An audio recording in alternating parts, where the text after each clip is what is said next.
Hello everyone, स्वागत है आप सभी का ऑल एग्जाम ट्रिक्स में। मैं आपका इकोनॉमिक्स मेंटोर स्वागत करता हूं।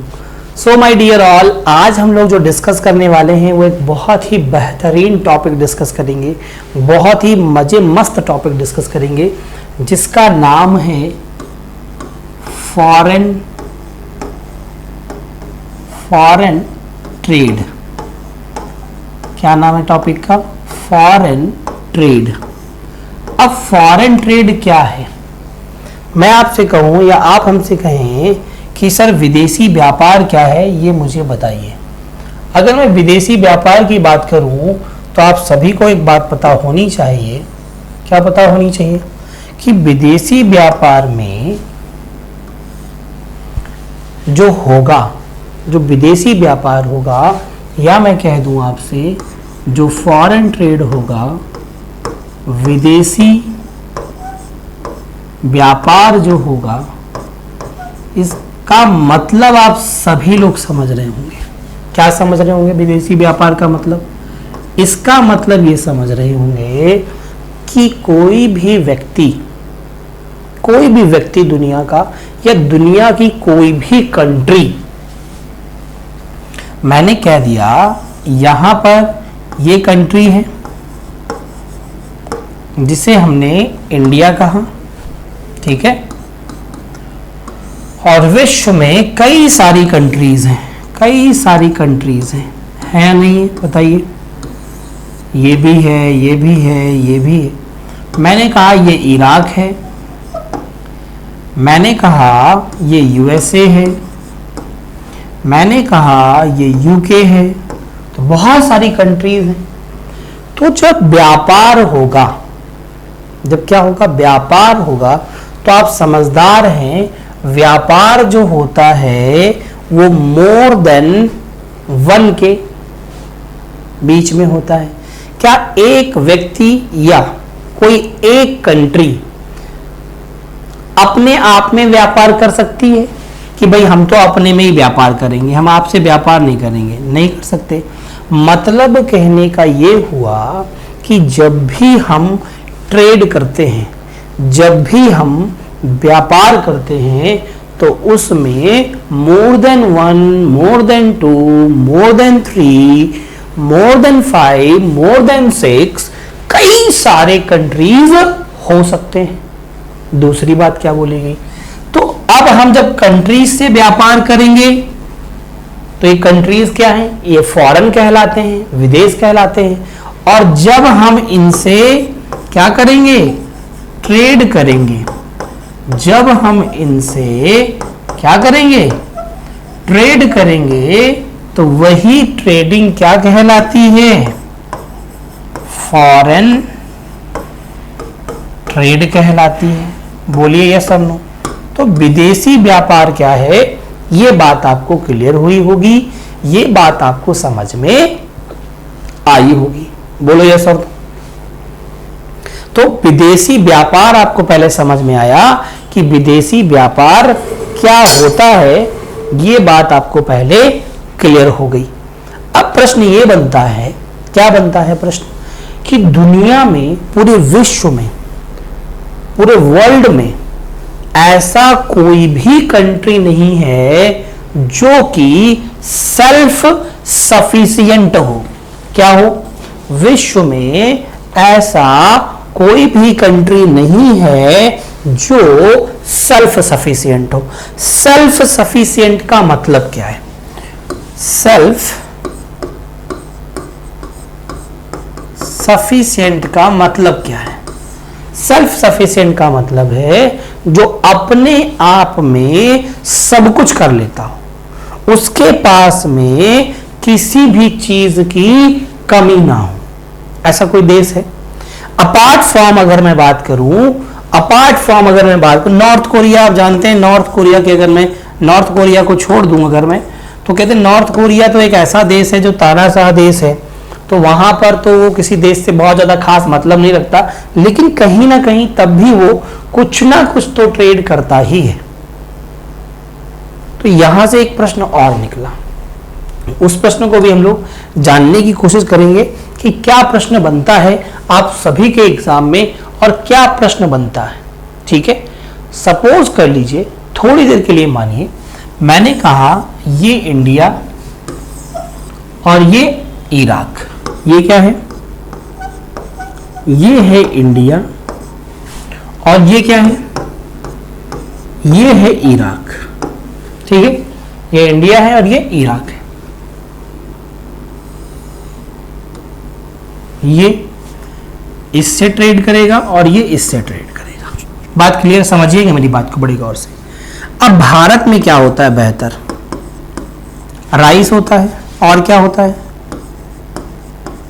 वीट होता है, बोलो, और क्या होता है, पल्सेस होती है, बोलिए सुनो। इराक में क्या होता है, ऑयल होता है, या आप कह लें पेट्रोलियम प्रोडक्ट्स हैं, पेट्रोलियम प्रोडक्ट्स हैं, बोलो हाँ या ना। अब हमारे यहां तो इन सभी चीजों की खूब पैदावार है, खूब प्रोडक्शन है, लेकिन इराक में इन सभी चीजों का या ऑयल से रिलेटेड जो पेट्रोलियम प्रोडक्ट्स हैं उनका प्रोडक्शन बहुत ज्यादा है। तो हमारे यहाँ जो डिमांड है वो इनकी तो डिमांड है ही है, साथ साथ में इनकी भी डिमांड है, बोलो यस और नो, हाँ या ना। लेकिन पेट्रोलियम प्रोडक्ट्स इनकी भी डिमांड है, तो इनकी डिमांड कैसे पूरी होगी, जब भारत इराक से इसे परचेज करेगा, बोलो या सब नो। जब भारत इराक से कहेगा, डिमांड करेगा, क्या डिमांड करेगा कि मुझे पेट्रोलियम प्रोडक्ट चाहिए, तब ये क्या करेगा, कहेगा ठीक है हम आपको देंगे। तो ये क्या कर रहा है, ये बेच रहा है, बोलो या सब नो। मतलब पेट्रोलियम प्रोडक्ट का इराक क्या कर रहा है, एक्सपोर्ट कर रहा है, बोलिए ये सब। और इंडिया क्या कर रहा है, इंडिया इसे खरीद रहा है, मतलब इंडिया इस पेट्रोलियम प्रोडक्ट का इंपोर्ट कर रहा है, बोलो या सब। मतलब कहने का इराक ने जो हमें बेचा है उसने तो एक्सपोर्ट किया, क्यों, क्योंकि जब उसने हमें बेचा तो उसे क्या हुआ मेरे भाई, इंडिया ने जब डिमांड की तो इसने सप्लाई की होगी पेट्रोलियम प्रोडक्ट्स की, तो इराक ने उसे बेचा इंडिया को, तो इंडिया से इराक ने क्या लिया होगा, फ्लो ऑफ मनी, बिना पैसे के तो नहीं दिया होगा, बोलो या सर नो। तो इंडिया ने पैसे खर्च किए, तो इनके पास में पैसे अगर इसने खर्च किए तो आए किसके पास, इसके पास, तो इसके पास पॉजिटिव हो गया। इसने खर्च किए, आए इसके पास खर्च होकर के, तो इसने जब अपनी जेब से खाली किया तो इसका क्या हुआ, नेगेटिव हुआ। मतलब कहने का कि जब एक्सपोर्ट होगा तो इसे हम पॉजिटिवली रिप्रेजेंट करते हैं, और जब इंपोर्ट होगा तो इसे हम नेगेटिवली शो करते हैं। सिंपल सी बात है, खूब प्रोडक्शन करिए, खूब प्रोडक्शन करिए, ठीक है। जब खूब प्रोडक्शन करेंगे आप तो आप पाएंगे कि आप उस वस्तु को, उस प्रोडक्ट को एक्सपोर्ट करेंगे। जब आप किसी को बेचेंगे तो वो आपको क्या देगा, पैसा देगा। तो पैसा देगा तो आपके पास पैसा बढ़ेगा कि घटेगा माय डियर, ऑब्वियस सी बात है बढ़ेगा, इंक्रीज होगा, ठीक है। तो एक्सपोर्ट पॉजिटिवली है और इंपोर्ट नेगेटिवली है। अब दूसरी बात समझिएगा मेरी बात को यहां पे बहुत आसानी से। अब इराक ने क्या की भाई, डिमांड की है। किसने डिमांड की माय डियर, इराक ने डिमांड की है। किस चीज की डिमांड कर रहा है इराक, इराक ने डिमांड की कि हमें वीट चाहिए, राइस चाहिए। इंडिया ने कहा ठीक है हम आपको वीट और राइस देंगे। तो जब अब इराक ने डिमांड की है तो अब इंडिया क्या देगा, अब इराक ने डिमांड की तो इंडिया अब सप्लाई करेगा। किस चीज की सप्लाई कर रहा है इंडिया? इंडिया सप्लाई कर रहा है यहां पे वीट और क्या दे रहा है? राइस। बोलो हाँ या ना। अब इस परिप्रेक्ष्य में समझिएगा, जब इंडिया बेच रहा है, इंडिया एक्सपोर्ट कर रहा है किसको? इराक को, तो इराक से क्या लेगा? पैसे लेगा। मतलब कहने का इंडिया भी अपने प्रोडक्ट्स को क्या करेगा? एक्सपोर्ट करेगा। तो जब इंडिया वीट और राइस दे रहा है तो ये क्या हो गया? एक्सपोर्ट हो गया इस केस में। बोलो हाँ या ना। अब इराक परचेज कर रहा था, इसे खरीद रहा था, तो ये क्या हो गया भाई? जल्दी से बोलो। इसके लिए ये इंपोर्ट हो गया। बोलो बात समझ में आई कि नहीं? तो यहां पर अगर मैं बात करूं, मैं आपको बहुत सिंपल सी बात बताना चाहता हूं कि एक्सपोर्ट क्या है और इंपोर्ट क्या है। अगर कोई कंट्री एक्सपोर्ट और इंपोर्ट नहीं करती है तो ऐसी कंट्री की जो इकोनॉमी होती है उस इकोनॉमी को क्लोज्ड इकोनॉमी कहा जाता है। क्या कहा जाता है? तो यहां से एक क्वेश्चन निकल के आ गया हम लोगों का। क्वेश्चन आपके एग्जाम में आएगा, what is closed economy? Question क्या आएगा आप सभी के एग्जाम में? What is closed economy? जब क्लोज्ड इकोनॉमी के नाम से क्वेश्चन आएगा तो आप आंसर कैसे दोगे? तो उसमें लिखा होगा एक्सपोर्ट लेस, इंपोर्ट ग्रेटर, या एक्सपोर्ट ग्रेटर, या इंपोर्ट लेस। इस तरीके से 4 ऑप्शन होंगे। एक उसमें ऑप्शन होगा नो एक्सपोर्ट एंड इंपोर्ट, ना ही एक्सपोर्ट ना ही इंपोर्ट।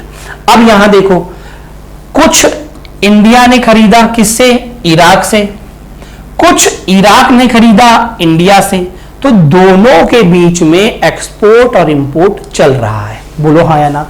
कभी इराक एक्सपोर्ट कर रहा है, कभी इंडिया एक्सपोर्ट कर रहा है, कभी इराक इंपोर्ट कर रहा है, कभी इंडिया इंपोर्ट कर रहा है। इराक ने इंडिया से क्या इंपोर्ट किया है? Rice and wheat.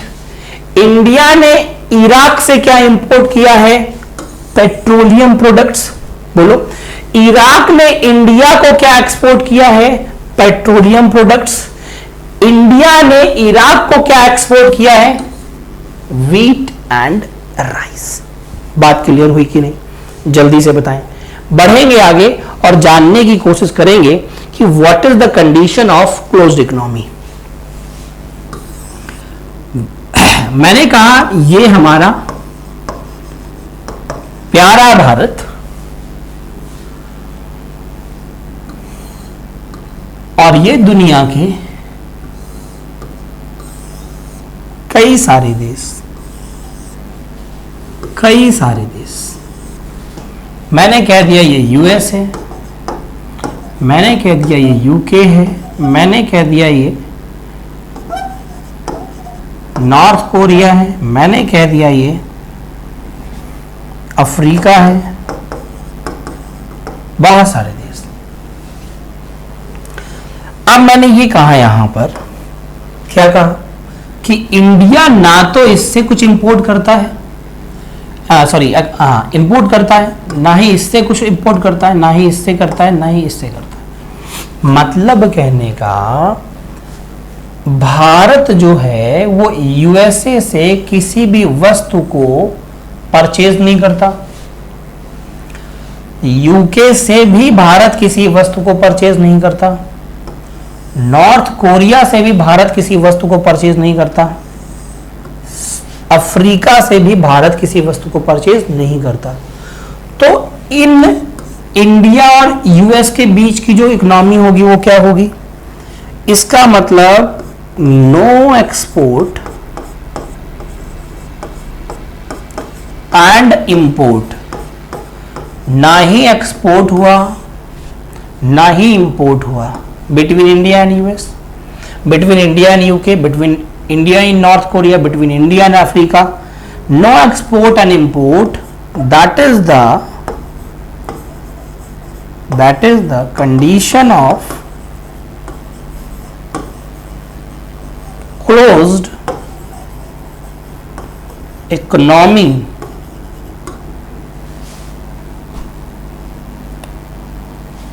That is the condition of closed economy. ये जो है ये कंडीशन है किसकी? क्लोज्ड इकोनॉमी की। इस बात को आप ध्यान रखेंगे। बात क्लियर? मतलब ना तो एक्सपोर्ट होगा ना ही इंपोर्ट होगा किसी भी देश के बीच में। ऐसी जो कंडीशन होगी वो क्लोज्ड इकोनॉमी कहलाएगी। पर अब आपका एक क्वेश्चन ये होगा माय डियर कि सर ये बताइए कि यहां पर ओपन इकोनॉमी क्या है? फिर मान लीजिए मैंने कह दिया क्लोज्ड इकोनॉमी, तो सर ये हो गई, that is the condition of closed economy कि भाई हम एक्सपोर्ट भी नहीं कर रहे हैं, इंपोर्ट भी नहीं कर रहे हैं। तो आप कहोगे ओपन इकोनॉमी क्या है? ओपन इकोनॉमी का मतलब है जो अभी मैंने आप सभी को बताया। क्या बताया? कि भारत ने इराक से क्या इंपोर्ट किया, क्या खरीदा? Petroleum products. इराक ने भारत से क्या खरीदा? Rice and wheat. मतलब दोनों ने एक दूसरे से एक्सपोर्ट और इंपोर्ट किया, है ना? ये इकोनॉमी जो होगी उसे हम कहेंगे open economy. It means an economy that is open for trading with other economy. इसका मतलब क्या हुआ मैं आपको बता देता हूं। एन इकोनॉमी व्हाट इज भैया? An economy that is open, an economy that is open for what? For trading with another economy in the world। विश्व में जो कई और भी इकोनॉमी हैं उनसे जब अगर हम व्यापार करते हैं तो ऐसी इकोनॉमी को हम क्या कहते हैं? ओपन इकोनॉमी कहते हैं। तो यहां से 2 पॉइंट समझ में आए हम सभी को कि इंपोर्ट क्या है, एक्सपोर्ट क्या है। इंपोर्ट को हम कैसे शो करते हैं? इंपोर्ट को हम नेगेटिव शो करते हैं, एक्सपोर्ट को हम पॉजिटिव शो करते हैं। बोलिए ये सब लो। इंपोर्ट को हम नेगेटिव शो करते हैं, एक्सपोर्ट को हम पॉजिटिव शो करते हैं। ओपन इकोनॉमी वो होती है जिन देशों के बीच में एक्सपोर्ट और इंपोर्ट होता है उसे हम ओपन इकोनॉमी के नाम से जानते हैं। किस नाम से जानते हैं? ओपन इकोनॉमी के नाम से जानते हैं। और जिस देश के बीच में एक्सपोर्ट और इंपोर्ट नहीं होता है, या हम कह सकते हैं ना ही वो किसी से कुछ खरीदते हैं ना ही वो किसी को कुछ बेचते हैं, ऐसी जो व्यवस्था है, ऐसी जो इकोनॉमीज हैं, वो इकोनॉमी हमारी क्लोज्ड इकोनॉमी कहलाती है। बात क्लियर? तो क्या कहलाती है? क्लोज्ड इकोनॉमी कहलाती है। सो गाइज आगे बढ़ेंगे, जानने की कोशिश करेंगे अगला पॉइंट हमारी इकोनॉमी में क्या बताया गया है। अब जब हम किसी चीज को खरीदते हैं और किसी चीज को बेचते हैं, क्या मैंने कहा? जब भी अब हमने किसी चीज को खरीदा, एक्सपोर्ट इंपोर्ट किया, या हमने किसी चीज को बेचा, मतलब कहने का जब भी हम फॉरेन ट्रेड करते हैं या जब भी फॉरेन ट्रेड किया जाता है उससे नोट करते हैं। उसे नोट कहां करते हैं? उसे जब नोट करते हैं तो एक सिस्टमैटिक डेटा बनाते हैं। क्या बनाते हैं? सिस्टमैटिक डेटा बनाते हैं कि क्या हमने फॉरेन ट्रेड में किया, हमने खरीदा, हमने ये बेचा, तो ये रजिस्टर्ड में या रजिस्टर में एक नोट किया जाता है जिसके आधार पर बीओपी तैयार होता है, जिसे हम कहते हैं बैलेंस ऑफ पेमेंट। क्या बोलते हैं? Balance of payment. मेरी बात को समझिएगा। अगला पॉइंट मैं आप सभी को क्या बताने जा रहा हूं, बड़े गौर से समझने का प्रयास करेंगे। सपोज करिएगा और ध्यान रखिएगा कि जब भी हम फॉरेन ट्रेड, क्या मैंने कहा, जब भी हम फॉरेन ट्रेड करेंगे, जब भी हम क्या करेंगे, फॉरेन ट्रेड करेंगे, तो फॉरेन ट्रेड में हम दो ही चीज तो करेंगे। क्या दो चीज करेंगे? या तो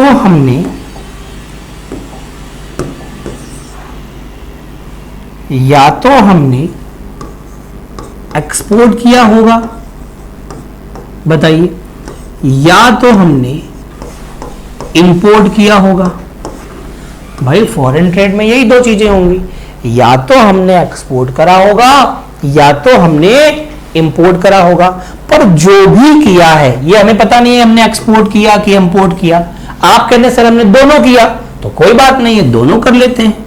ये देखो दोनों हो गए। जब भी हम इसे करेंगे तो इसे हम क्या करेंगे, रजिस्टर में। अब आप कहोगे सर रजिस्टर शब्द है क्या ये? बिल्कुल, रजिस्टर में क्या करेंगे माय डियर, जल्दी से बताओ। रजिस्टर में इसे हम नोट करेंगे। क्या करेंगे? नोट करेंगे। ठीक है, कि कितना हमने एक्सपोर्ट किया और कितना हमने इंपोर्ट किया। जब ये नोट हो जाएगा, ठीक है, जब ये नोट हो जाएगा तो ये रजिस्टर जो तैयार हो रहा है ये पूरे एक वर्ष का तैयार होगा। कितने वर्ष का तैयार होगा माय डियर? पूरे एक वर्ष का तैयार होगा। इसी रजिस्टर में जो कुछ आपने लिखा है, मेंटेन किया है, इसी को हम शॉर्ट में कहते हैं BOP, और इसी का फुल फॉर्म है my dear all balance of payment. इसी का पूरा नाम क्या है? Balance of payment. बोलिए बात समझ में आई कि नहीं? अगर इतनी बात समझ में आई हो तो जल्दी से बताइएगा डन डन डन डन। बढ़ते हैं आगे और देखते हैं अगले पॉइंट को और समझने का प्रयास करते हैं। अगला बिंदु, अगला पॉइंट